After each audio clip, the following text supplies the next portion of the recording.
I'm going to go through this question in two different ways. First of all, this is how I did it. I noticed that I've got 2 and 1 here.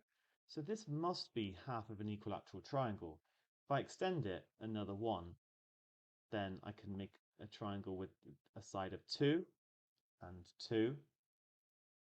And then this length here, well, I know this is 60, and then I've got an isosceles triangle, so this must also be 60 and 60, meaning they're all 2, but then we can work out the area of this whole triangle and just have it.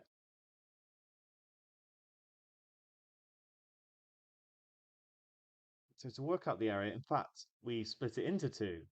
So that was just to demonstrate that it is an equilateral triangle. But really what I'm interested in is it being, I know this is 90 degrees essentially. That's what I've just proven with my argument. So I can do 2 squared minus 1 squared to get the height as √3, which means the area will be a half times the base, which is 2, times the height. It's going to be √3. That is for the whole triangle. So for the shaded area, it's going to be √3/2. Now I'm left with the outside triangle, which is very similar. It's just an equilateral triangle with length 3. So I'm going to do the same again. This is 3/2. 3 squared minus 3/2 squared square rooted become 9 minus 9/4 square rooted, which is 36/4 minus 9/4, which becomes √27/4. Okay, I guess this is a little bit trickier, but 27 we can write as √27 and then over √4. And this becomes √9/3 divided by √4. See, this kind of hinges on you knowing a little bit about surds. We can write it as 3√3/2. The alternative way to talk about it, if you're not too happy with surds, is to in fact go to the just one which is a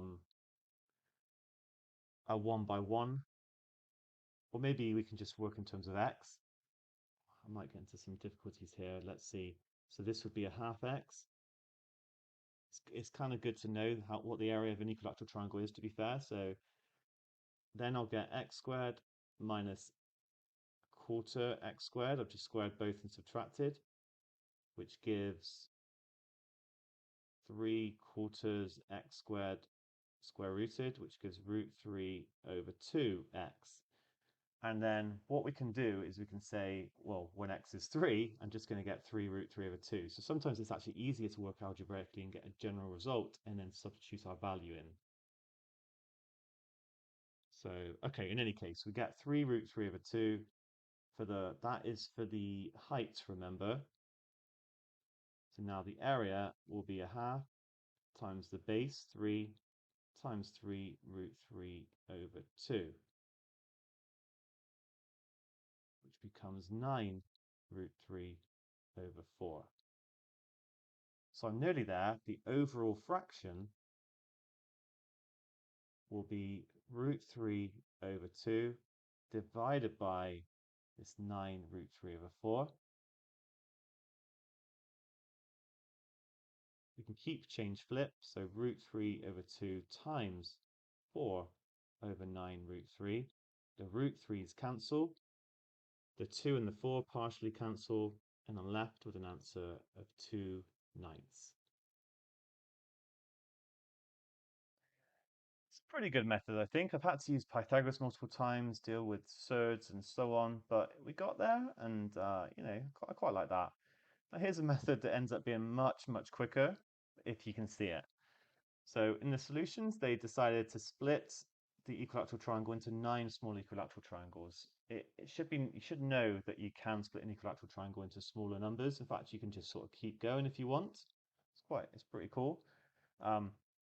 Here, all the equilateral triangles, the smaller ones, are going to have length of side 1. We can see that from the diagram, from the measurements given.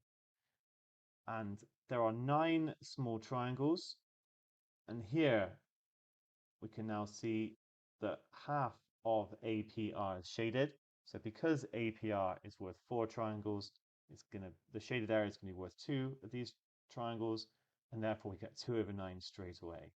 So, okay, it is good, really good. I quite like my method as well, but hopefully, you're happy with both of them. Well done.